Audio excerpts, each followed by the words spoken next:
My name's Frankie, and I'm a 41-year-old office worker. Today I want to tell you about an experience I had. It started 3 years ago. One day I suddenly became suspicious of my wife Tori's behavior. By the way, we don't have a child, and Tori and I both work full-time. When she goes to work, Tori's company has to wear a uniform. "It's too much trouble to get changed," she says. She used to wear her uniform from home, but then one day she started coming home to work in her normal clothes. She was wearing a very fancy outfit. At first I didn't suspect anything. Just casually, "Do you have something to do today?" I asked. She replied, "Yes, I do. We have a welcome party for the newcomers, so I didn't want to go in my uniform." "Oh, didn't I tell you?" she said. It would have been okay with, "Yeah, you didn't because you're going to be late today, huh?" But I kept talking and talking. I sensed that she was a little impatient, but I had no idea that she was cheating on me. Tori was the same age as me, 40 at the time. She was slender and had a plain face, but not bad. Maybe it's because we had no children that it didn't seem like she had much going on, so she looked younger than her actual age. She had a quiet personality and a strong sense of justice. Whenever she saw a celebrity cheating on her husband on TV, she would always say, "I can't believe it. Why would they do such a thing? It's disgusting." She would say that, so I believed that she would never cheat on me. But I couldn't say why. I kept feeling a small sense of discomfort. About twice a month, she started wearing plain clothes to work, so they do have dinner parties often, I began to wonder. I wondered why the dinner meetings, which used to happen only twice a year, were now once every half a month. I was curious, so I asked Tori about it. "My new boss seems to like going out for drinks, so he says, 'Let's all go out twice a month.'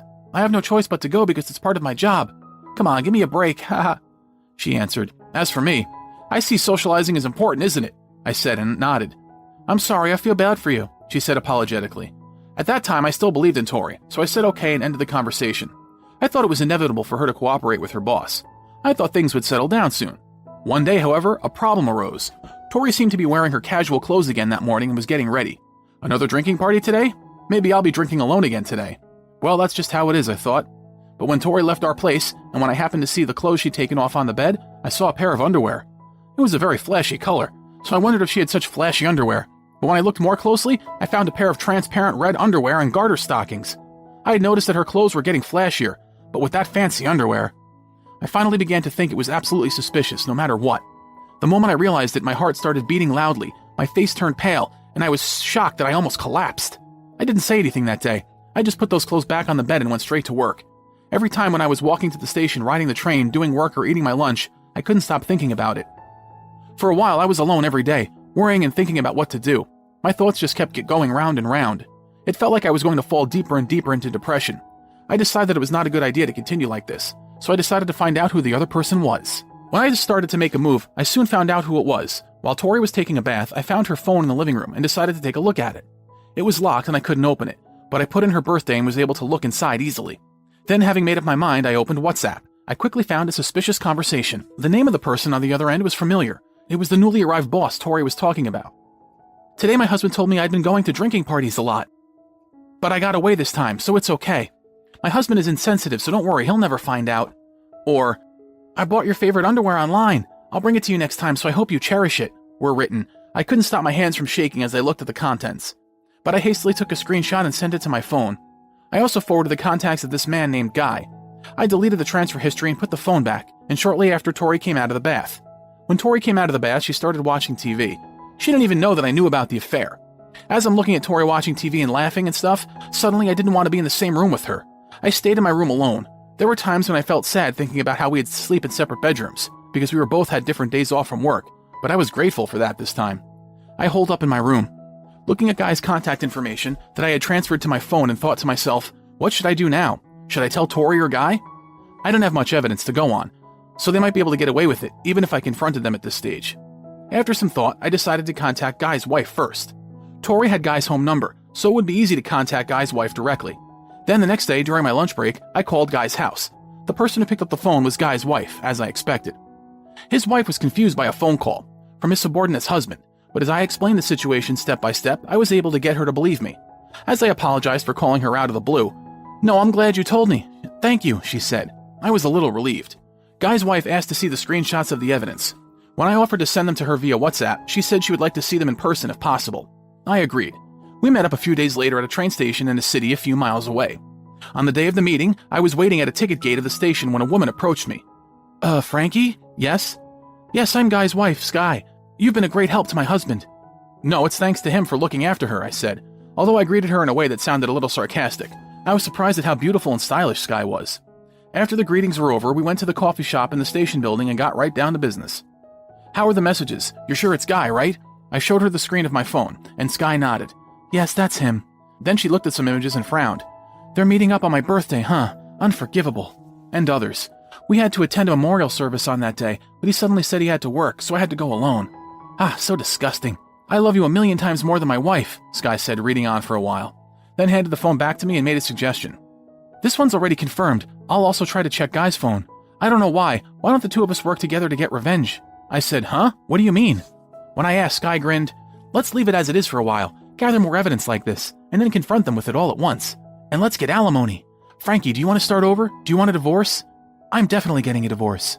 I nodded, thinking that beautiful women can also look good even with a wicked smile. I'm thinking of leaving too. Sky said, then we should definitely work together. Then I said, I understand. I look forward to working with you. I nodded, and so began a collaboration between Sky and I. We exchanged information mainly via WhatsApp, and occasionally met up. As we talked, I learned that Sky is the same age as me and from the same hometown, so we began to feel close to each other.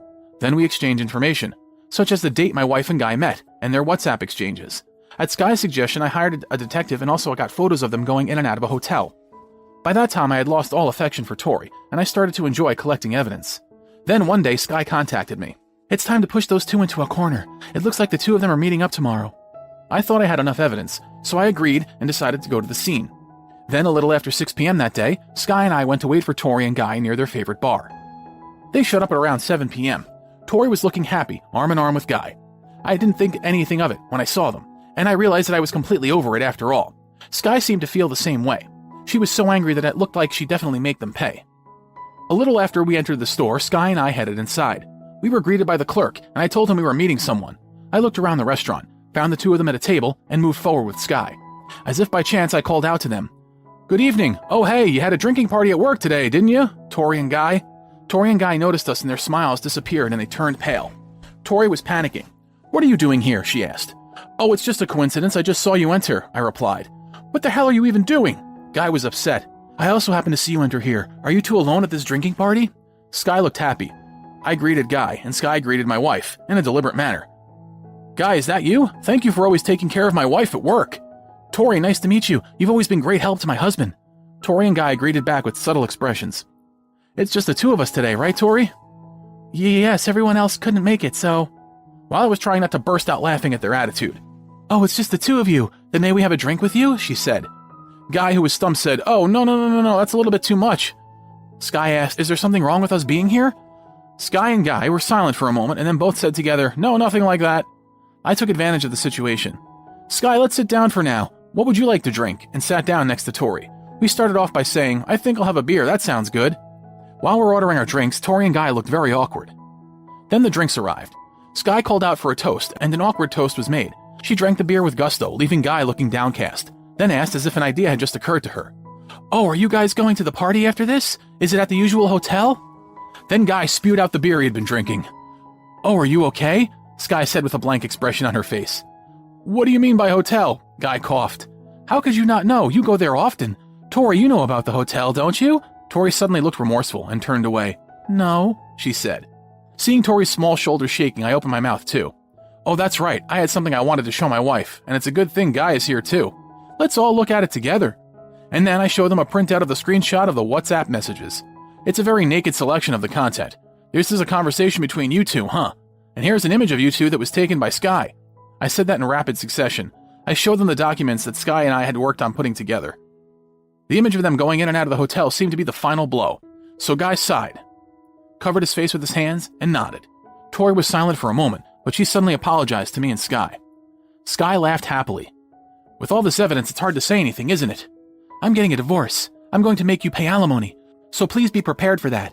I continued, I'm the same as Sky, so please take care of that for me as well. Then we both left. Tori and Guy remained nodding and unable to respond. Tori then said, I don't want to leave because I'll do anything except divorce. She cried over and over again, but I could never forgive her.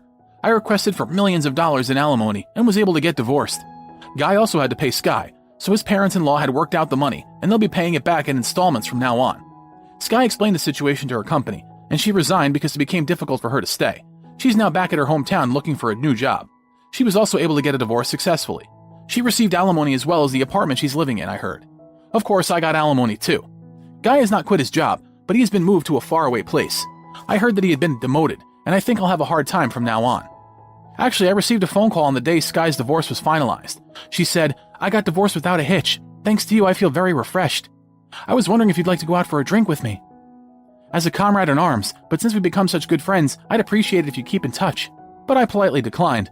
When we were meeting together to gather evidence of an affair, I was almost captivated by the beautiful Sky. But I thought it would be bad if two people investigating an affair cheated on each other, so I suppressed those feelings. Now that the divorce is finalized, I can see us dating, but when it came down to it, I didn't feel like it. I was tired after everything that had happened, and perhaps I wanted to be alone first. I guess Sky must have guessed what was going on because I have not heard from her since then. Now that I think about it, I probably should have gone out for a drink at that time. But now that I'm divorced, I feel better, so I should forget about that time and look for someone new. If there is a next time, I want to be happy this time, and I hope Sky will be happy too.